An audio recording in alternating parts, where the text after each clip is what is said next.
az az igazság, Béla.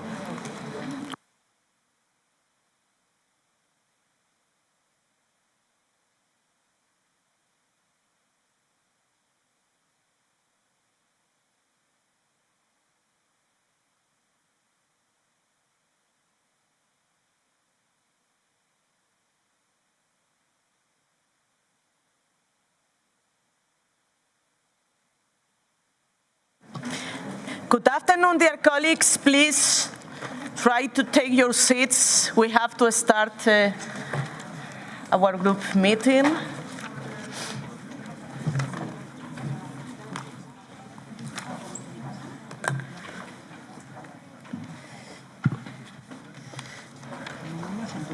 Buenas tardes a todas.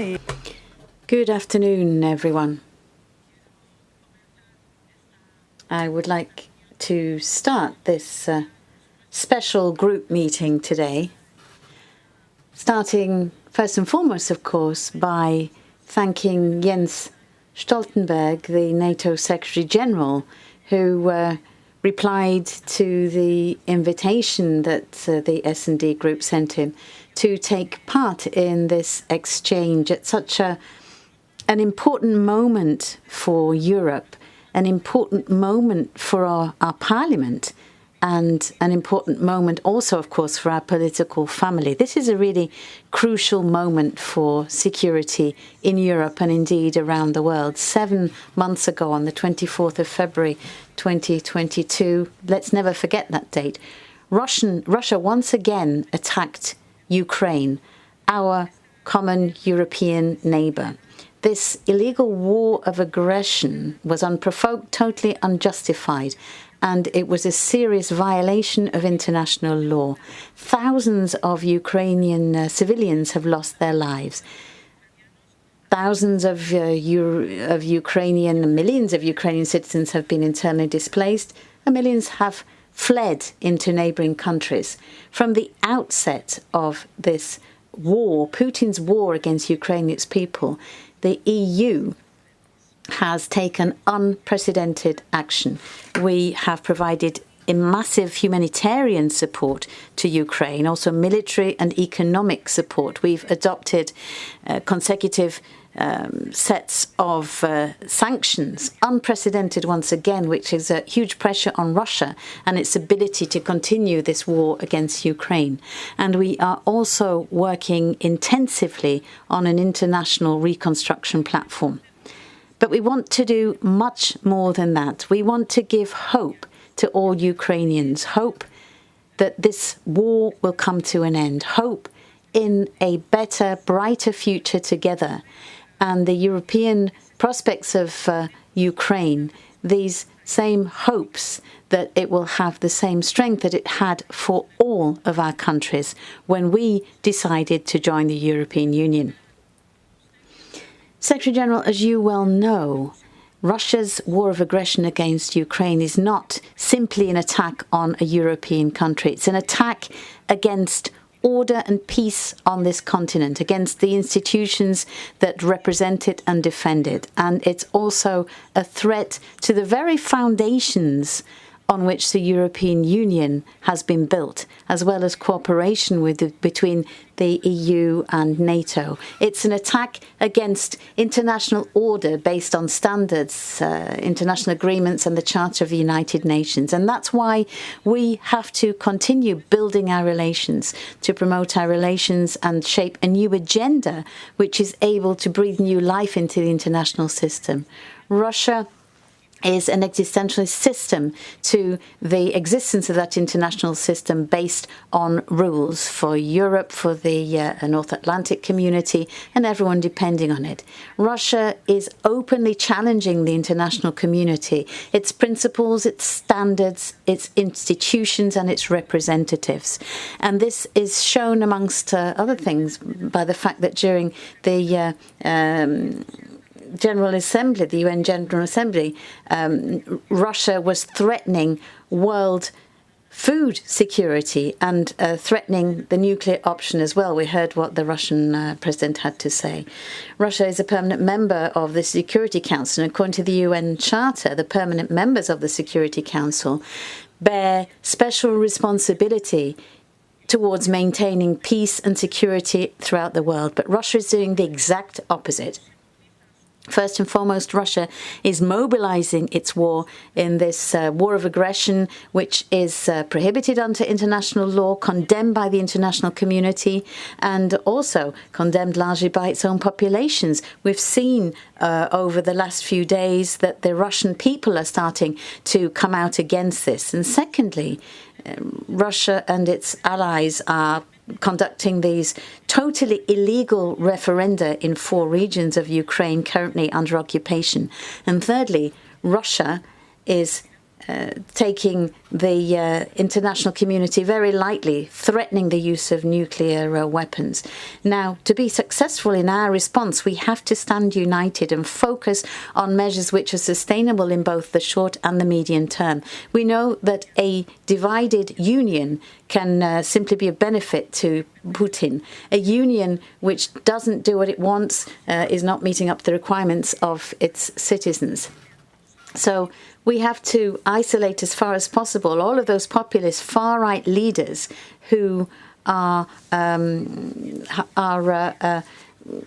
winking an eye at Putin. We are very concerned as a political family by Russian interference in our societies and within our democratic processes.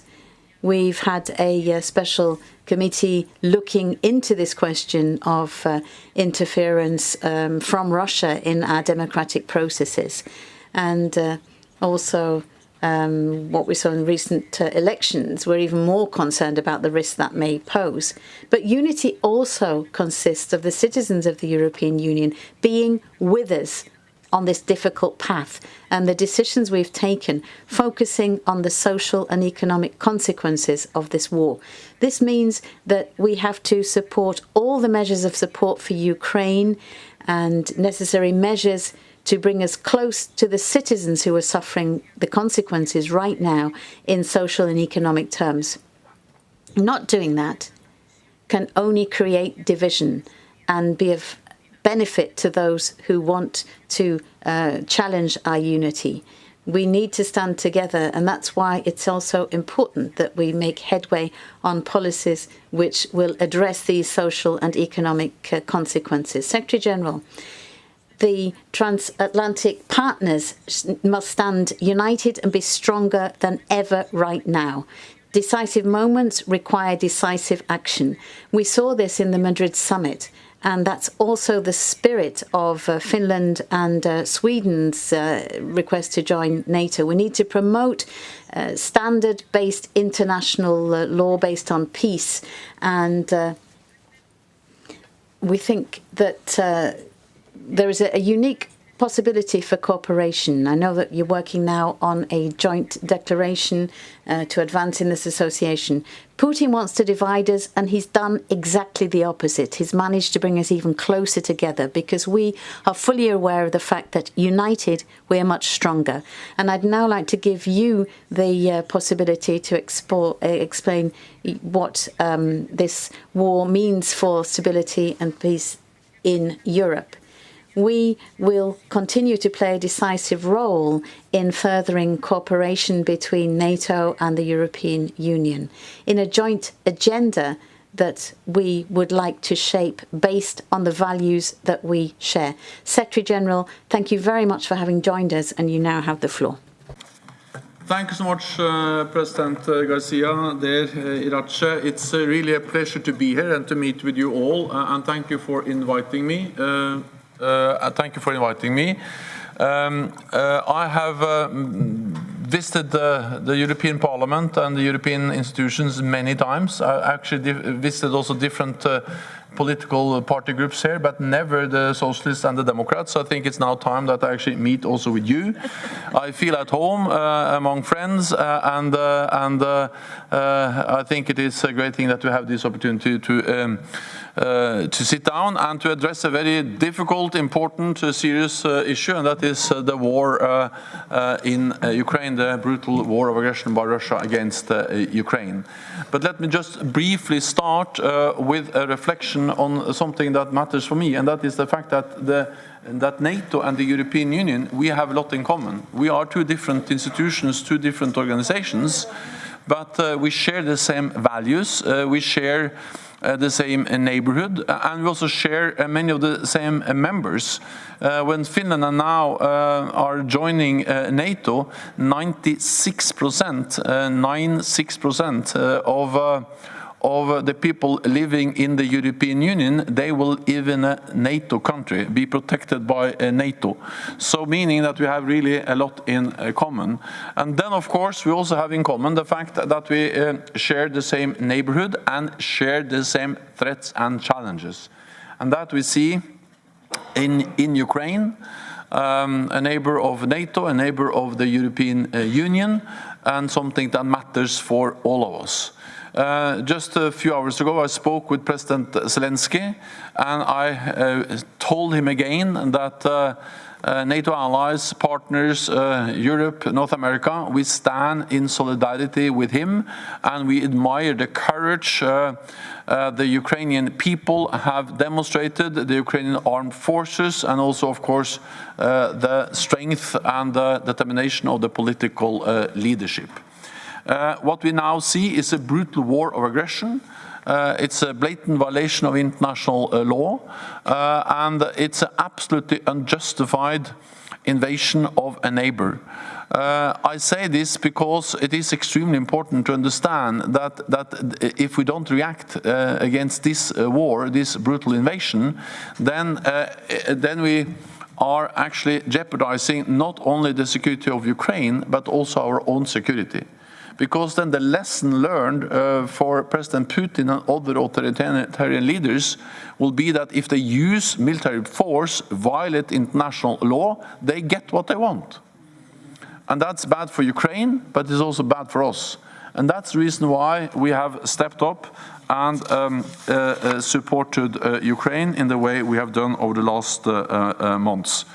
This is also serious, not only because it's about security, but also, of course, the ramification, the consequences of the war, and the fact that Russia is now weaponizing energy, using energy as a tool in an armed conflict, has ramifications for all of us, with a sharp increase in energy prices and also increased inflation. And of course, we also follow with great concern the reports from the Baltic Sea, where we see the leakages from both Nord Stream 2 and Nord Stream 1, the two pipelines.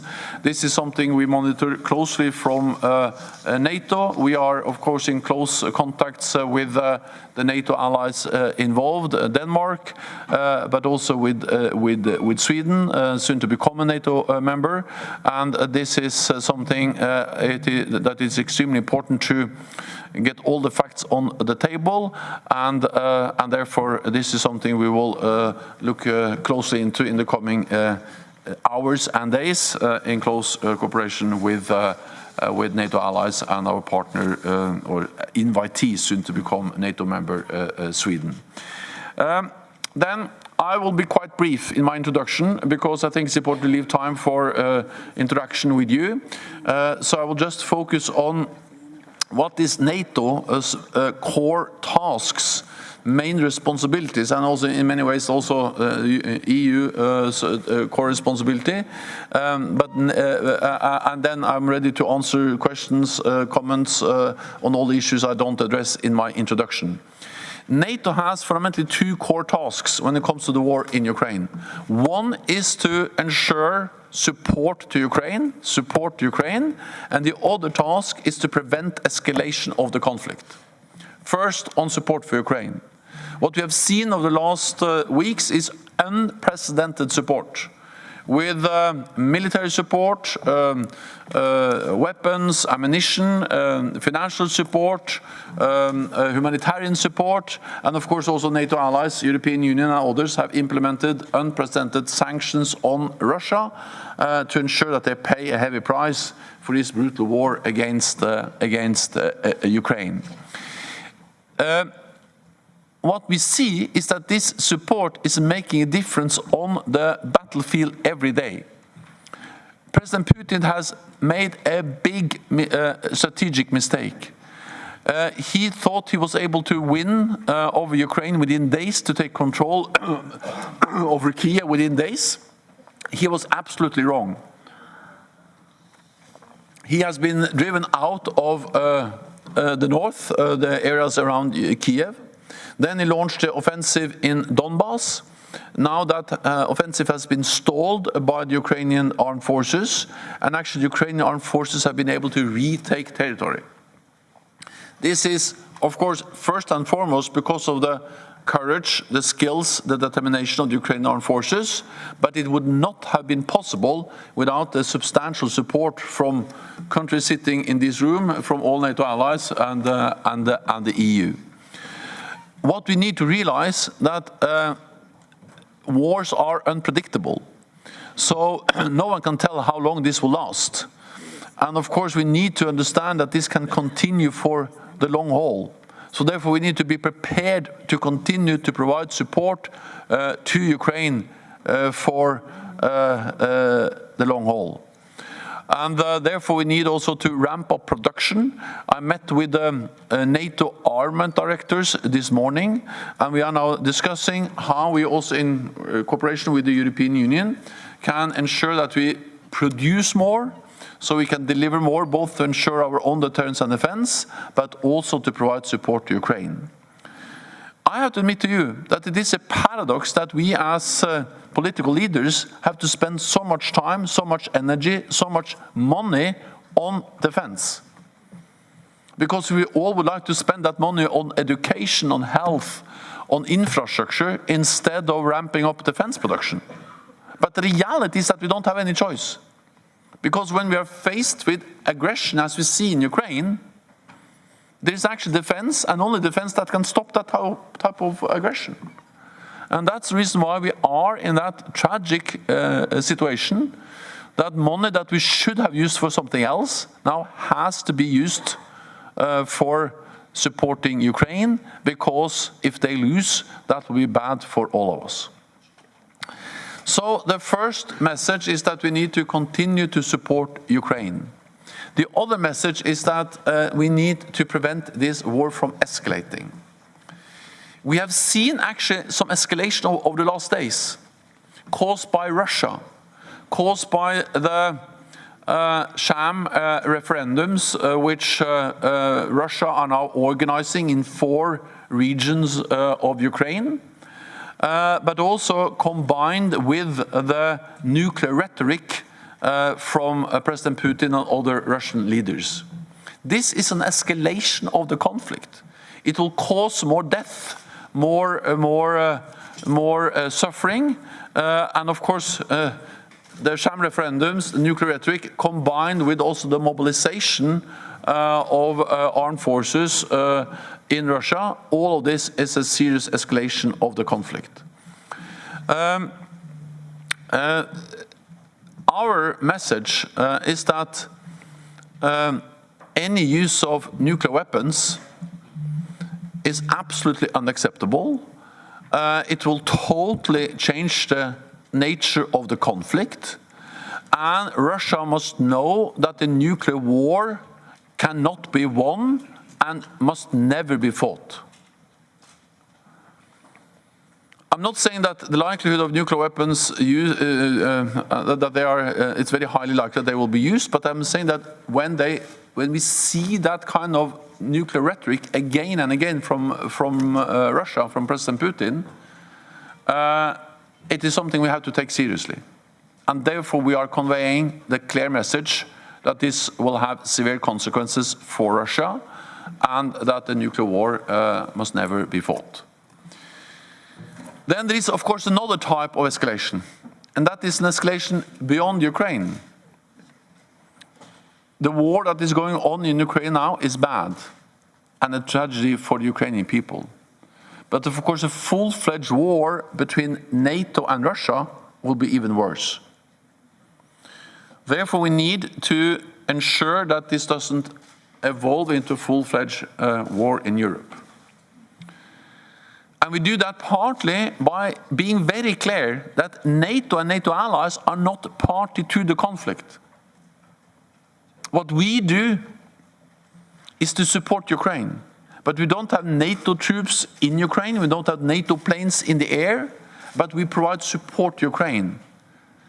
That is not to be party to the conflict. Ukraine has the right for self-defense. That is enshrined in the UN Charter, that every nation that is attacked has the right to defend themselves. And we are supporting Ukraine in upholding that right. So we are not party to the conflict. We see that Russia is trying now to portray this conflict as a war between Russia, NATO, the West. No, it's not a war between NATO and Russia. It's a war of aggression by Russia against Ukraine. And we are supporting Ukraine in defending themselves. That doesn't make us a party to the conflict. It's important that we convey that message. But then, of course, we are also preventing escalation of the conflict into NATO territory by sending a very clear message that if a NATO ally is attacked, then they will trigger the response from the whole alliance. And we have done so by increasing significantly the presence of NATO troops, especially in the eastern part of the alliance, in the Baltic countries, but also in Poland, Romania, Slovakia, in the eastern part of the alliance. More than 40,000 troops now under NATO command, backed by significant, substantial naval and air forces. And we do so not to provoke a conflict, but to prevent the conflict. NATO's task is to preserve peace. That's the main task of the whole alliance. We are a defensive alliance. But by increasing our presence, we are making sure that there is no room for miscalculation, misunderstanding in Moscow about our willingness, our preparedness to defend every inch of NATO territory. And as long as that is clear, NATO allies will not be attacked, and the conflict will not escalate, because we are there to protect each other, and by standing together, we are safer and stronger. So these are the two main tasks of NATO, to ensure that we support Ukraine, to do whatever we can to prevent escalation, both escalation into a nuclear conflict in Ukraine, but of course also escalation beyond Ukraine involving NATO allies and Russia. Let me add one more thing, and that is that I think what we have seen throughout this conflict is the importance of the transatlantic bond, North America and Europe standing together, and American leadership. Of course, European allies have stepped up, and European allies are doing more, but we see that the strength of the United States, but also supported by Canada, makes a huge difference. And therefore, I think that the war in Ukraine just highlights once again that North America and Europe have to stand together. That's the best way to preserve peace and prevent further conflict or escalation of the conflict. We are working closely with the European Union. I think we see how the European Union and NATO are complementing each other. European Union has done a lot to provide support to Ukraine, to implement sanctions, and of course, together with NATO allies, not being NATO members, EU members, of course, this is a strong and united response from North America, from Europe, but also actually with partners all around the world to ensure that Putin is not rewarded by using force against an independent sovereign nation. I will stop there just by ending on a message I had actually in this room, I think, some months ago, saying that, of course, we are paying a price as Europeans. Energy costs, inflation, the price we pay for the weapons, the ammunition, the financial support we provide to Ukraine. But while our support is measured in money, the price the Ukrainians are paying is measured in blood. And therefore we need to be prepared for a hard winter, be prepared to continue to provide support, because the alternative to not provide support to Ukraine, then we risk to pay a much higher price, then we really risk a dangerous situation in Europe that will also make us even more vulnerable. So thank you so much, and then I'm ready to take your questions and comments. Thank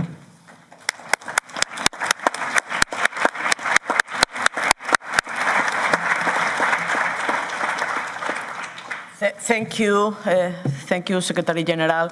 We know that it's very difficult moment, and we know that we are defending not only Ukraine, we are defending our common values, and we are defending our democracies. And for this reason, we will continue in this cooperation, and of course we want to thank, because your presence here is a very clear signal on this direction. I want to ask some media who attended this meeting, please. You know that until this moment it's a public event, but now we will have a discussion, and for the reason I will invite them to be out of the room. And I want to welcome two visiting groups who are here with us, a group from Pietro Bartolo from Italy, and a group from Javi from Barcelona, Spain. Welcome to be with